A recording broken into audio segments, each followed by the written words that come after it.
This is the coast of Ventotene, a little island hardly 1 square mile in the Mediterranean Sea, 15 miles from the Italian mainland, beyond the Gulf of Gaeta. Under Roman domination, Ventotene had a time of prosperity due to the voluntary stay or exile of notorious people such as Julia, daughter of Augustus Caesar. The Borboni of Naples turned it into a penal colony in the 18th century, and after hundreds of years of pirate incursions, Ventotene became, around 1930, an island of exile, of forced residence for the political opponents of the fascist regime. Ventotene is now a much appreciated tourist center, but it's also the Altiero Spinelli headquarters of the Institute of Federalist Studies. And every year in September, more than 200 young people from all over Europe meet here for a few days of debate and study on European Union, federalism, and international democracy. From Belgium, I'm coming, yes. And I hope to learn a lot about federalism and how to realize it in Europe.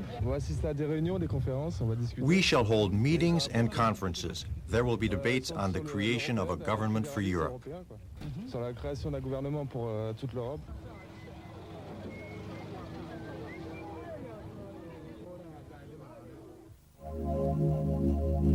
After 10 years spent in fascist prisons, Altiero Spinelli landed in Ventotene in July 1939. 2 months later, the Second World War broke out.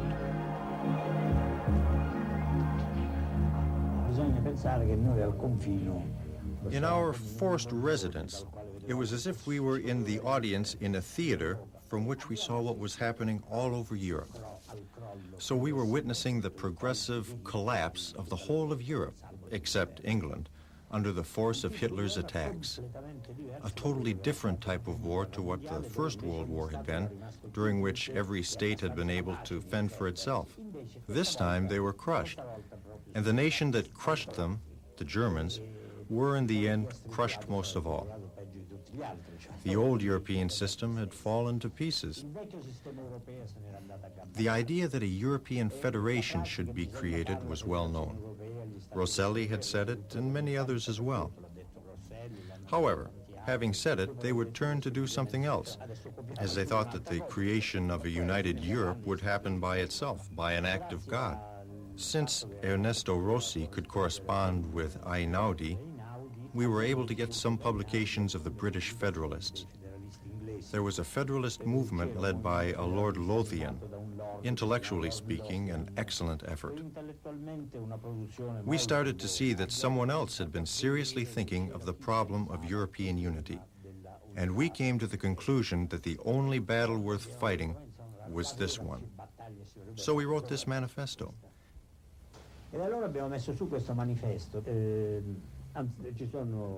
It was based on 2 main concepts. First, European federation is not something that will inevitably occur because it's a logical next step. It is something instead that men must fight for and achieve and belongs to our time. The second observation is that the dividing line between the progressive forces and the conservative ones is no longer the traditional one, but lies between those who want to use their power to promote the European construction and those who want to use it to restore the old national system.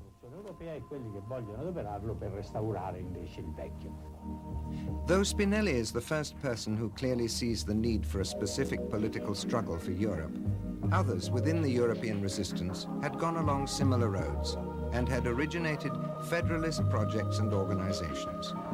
Among them, we find the students of Christian inspiration in the White Rose movement in Munich, who were beheaded by the Nazi regime for having distributed leaflets requesting a European federation. Jean Moulin, shot by the Nazis in Lyon. Duccio Galimberti, also executed by the Nazi fascists in Italy.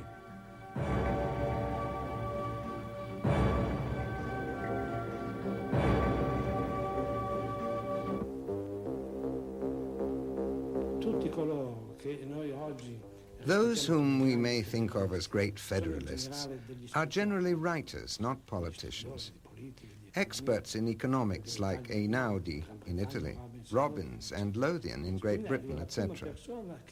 Spinelli is the first to embody federalism as an action project. Since 1941, Spinelli is conscious that the traditional ideologies had been superseded, and federalism became a principle of global political action, going beyond the concept of federalism as a technical tool to describe a way to organize a state. Spinelli and other Ventotene residents were liberated in August of 1943, soon after Mussolini's fall.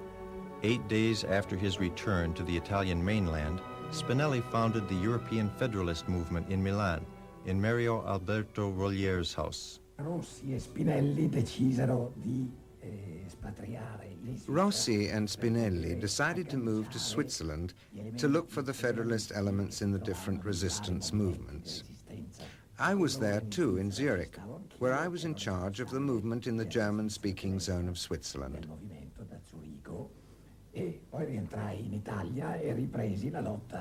While I came back to Italy, Spinelli went to France.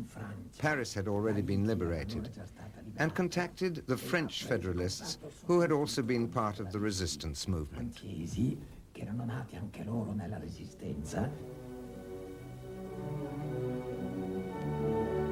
May 1945, the war is over. Unemployment and other major difficulties and social disorders shook the European countries. But soon the United States and Russia would intervene and help in the reconstruction of the old system, thereby contradicting Spinelli's expectations. Nevertheless, this system, based on the old borders, only appeared to be solid. Its basic fragility soon showed up, forcing governments to look for some other form of inter-European cooperation. In September 1946 in Zurich, Churchill already suggested a vague formula for European confederation.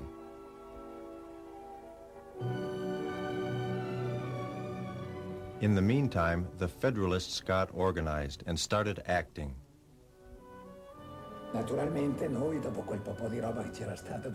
We, of course, after all that had occurred during the war with the French, we wanted to symbolize the brotherhood of the two countries. Together with the Federalists of Menton and Nice, we organized a meeting at the border, which nonetheless had not been foreseen by the customs officers, and we had to break through their barriers to be able to embrace each other between the two frontiers.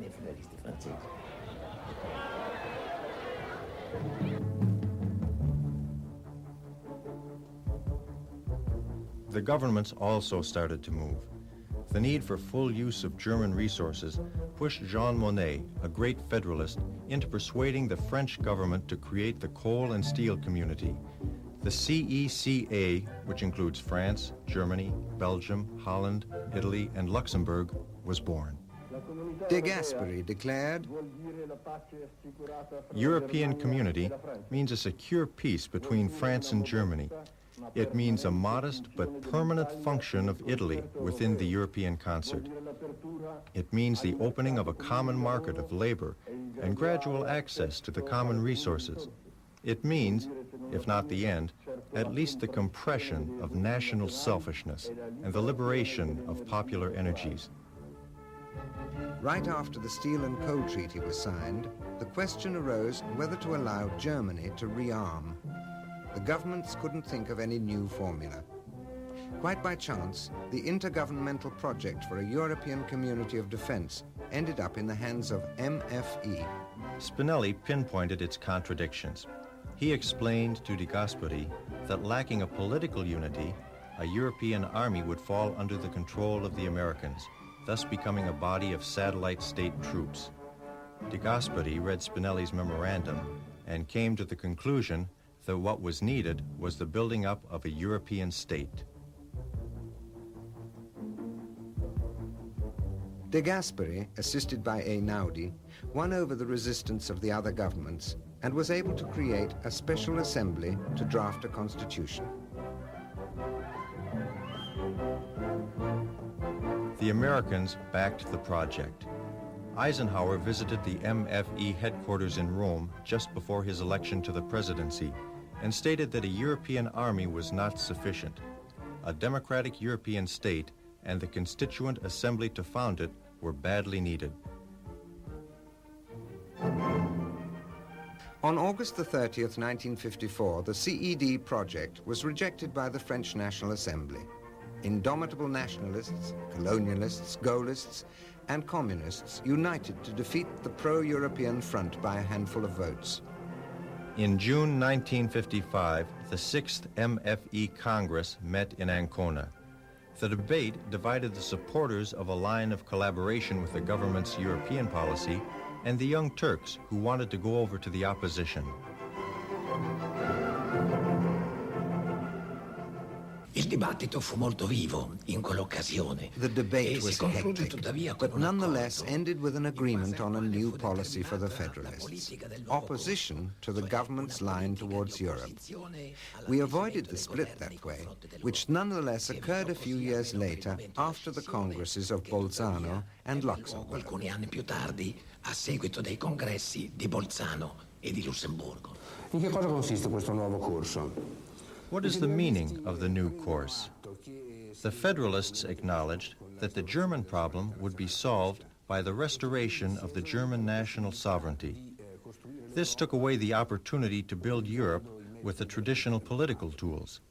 They decided to shift to the opposition, which implied the need to call a new caste onto the scene of the European process, the European people, for whom the Federalists claimed constituent powers. The organizational tool they decided to use was the one Gandhi had used in his battle for the independence of India, the Congress. So the Federalists organized the primary elections of the Congress of the European People, the EPC. Al Congresso del Popolo Europeo. The Federalists went into the streets and compelled the Europeans to vote. In Milan, Lyon, Antwerp, Frankfurt, Rome, the European citizens had the opportunity to express their desire for a united Europe. The slogan was, "If you want Europe, vote for it."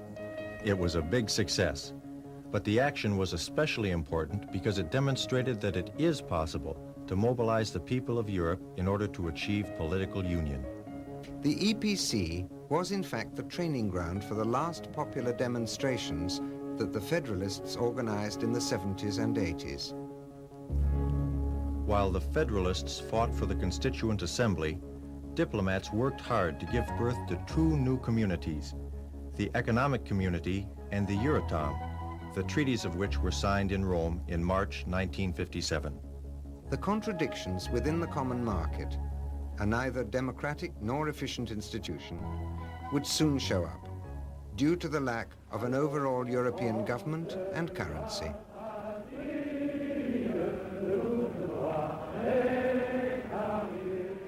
In the meantime, General de Gaulle came to power in France. Prisoner of the dream of a national past, he was unable to solve the problem of European independence, which he nonetheless invoked. The Federalists went ahead with their fight against the national governments. On the 14th of July 1965, they broke up the inauguration ceremony of the Mont Blanc Tunnel. Defying the security services, Sergio Pistone delivered a letter to General de Gaulle and Italian President Saragat with a demand to proceed without delay toward a European federation. Sergio Pistone, professor at the University of Torino and famous expert on modern history, is still active in the MFE and the UEF, the European organizations which united the various national federalist components. He talks about his experience of those years.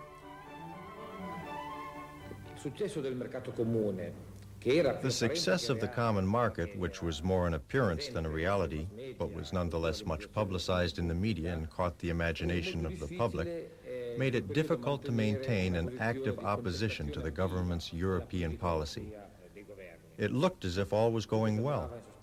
European economies were booming, and the Federalists who preached the need for a true political union looked like irritating pessimists. It was also difficult to transfer the experiences of Spinellian militant federalism outside Italy.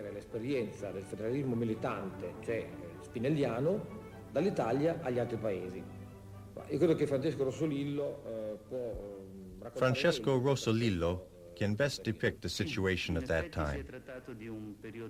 In fact, it was a difficult experience, which we usually refer to as our long march in the desert.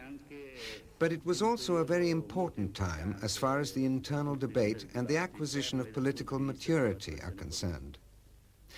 In those years, thanks to the experience accumulated in the Congress of the European People, the Federalists held various demonstrations through which they were able to talk to many tens of thousands of citizens while collecting their signatures.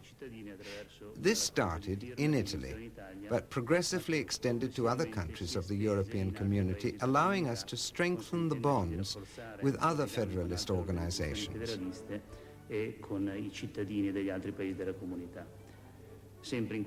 Also in those years, thanks to this action, the Federalists rebuilt their supranational unity through a process that culminated in the two Congresses of Nancy in 1972 and Brussels in 1973.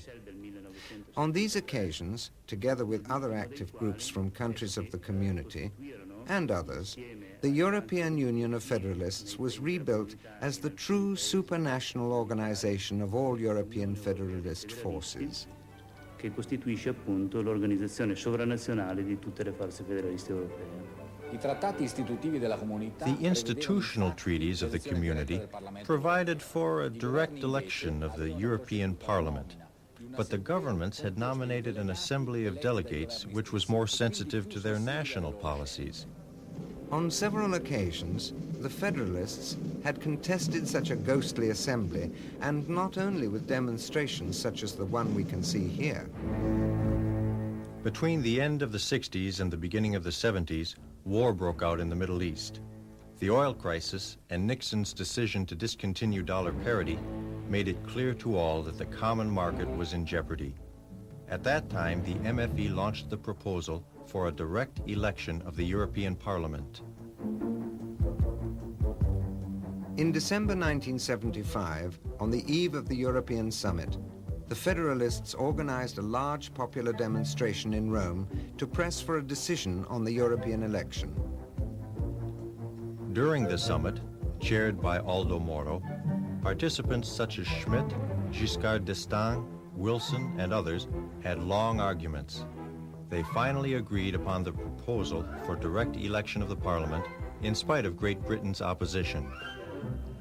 History's first supranational election, initially scheduled for summer 1978, actually took place in June 1979. The nearly 4 years preceding the direct election of the European Parliament were a period of intense federalist activity. MFE's goal was that the European elections be coupled with a true European government and a European currency, the sole instrument capable of stabilizing the international economy. The Federalists won the first allies to their cause. Roy Jenkins, president of the Executive Commission of the EEC, met with the Federalists in Piazza del Duomo in Milan in October of 1978 and congratulated them for their initiative and signed the petition for a European government and currency. Jenkins first, then Giscard d'Estaing and Schmidt. Towards the end of 1978, several projects came to life for the institution of a common currency, the ECU, European Currency Unit. The resistance of the central banks and of other national centers of power led to a compromise. The Federalists once again poured into the streets, in Rome and Siena in particular, where on November the 1st, 1978, an Italo-German summit took place. They had cleared the last hurdle. Italy joined the newborn European monetary system. The ECU is hardly more than an accounting unit. Still, the theme of economical and monetary unity and of a European government vigorously supported by the Federalists would dominate the European debate for the following decade. June 1979, the vote at last. The elected European Parliament was born. Spinelli accepted an offer to be candidate. He was elected and took the leadership of the Federalist wing of the Parliament. He founded the Crocodile Club and launched the struggle for a treaty that would establish a European Union, a true constituent struggle. Questo Parlamento non ha però nessun potere. The Parliament had no power at all. So the only right and fundamental thing it did was to indicate to all the national parliaments and governments that if something serious were to be done, it was necessary to dramatically reform the actual community by creating a union with a true legislative power, a true European government. Creating, in fact, a machine able to decide, where the nation-states would have something to say but could not act independently, something that would negate the whole operation.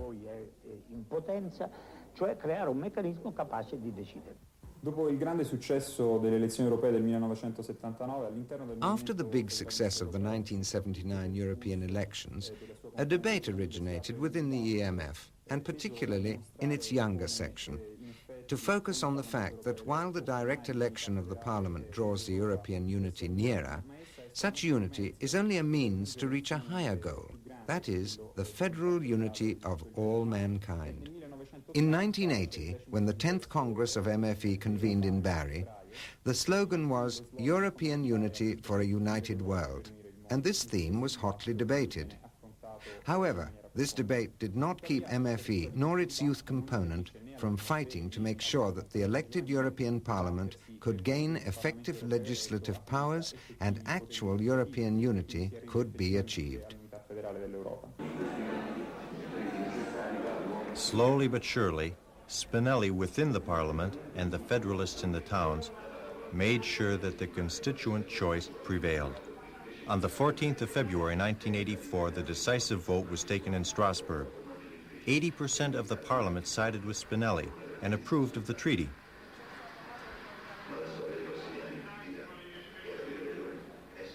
On the 25th of May 1984, President Mitterrand of France took a firm position on the treaty. He declared, "Your Assembly invited us to go even further on this path by proposing the project for a treaty that establishes European Union. France is in favor of such an endeavor. Speaking in her name, I declare her ready to examine and defend your project, the inspiration of which she fully shares." The Milan summit was held. Success seemed at hand, though powerful resistance emerged from nationalist circles to whom the British government gave voice.